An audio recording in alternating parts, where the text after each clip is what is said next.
Presidency ইউনিভার্সিটির ক্যাম্পাসে এক অনন্য সাংস্কৃতিক আবহের মিলিত হয়েছিল বাংলা সাহিত্যের দুই উজ্জ্বল নক্ষত্রের চেতনা। বিশ্বকবি রবীন্দ্রনাথ ঠাকুরের মানবতার বাণী এবং জাতীয় কবি কাজী নজরুল ইসলামের দ্রোহ, সাম্য ও অসাম্প্রদায়িকতা একত্রিত হয়েছিল একই মঞ্চে, একই প্রজন্মের সামনে।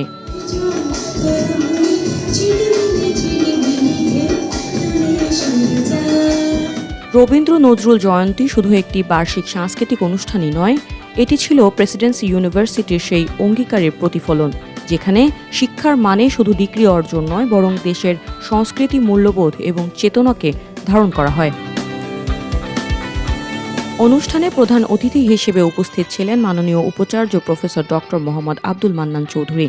এছাড়াও উপস্থিত ছিলেন বিশ্ববিদ্যালয়ের বোর্ড অফ ট্রাস্টিজের সম্মানিত principal adviser professor doctor Mohammad Anwarul Kabir, registrar Mohammad Sakib Hossain, school of ইঞ্জিনিয়ারিং-এর dean professor doctor Shahidul Islam Khan সহ বিভিন্ন বিভাগের শিক্ষক, শিক্ষিকা, কর্মকর্তা, কর্মচারী এবং শিক্ষার্থীবৃন্দ। এ সময় উপাচার্য তার বক্তব্যে বলেন, এই আয়োজন শিক্ষার্থীদের মাঝে বাংলা সাহিত্য ও সংস্কৃতির প্রতি ভালোবাসা, সৃজনশীলতা এবং জাতীয় ঐতিহ্যের প্রতি শ্রদ্ধাবোধ জাগ্রত করতে গুরুত্বপূর্ণ ভূমিকা রাখছে।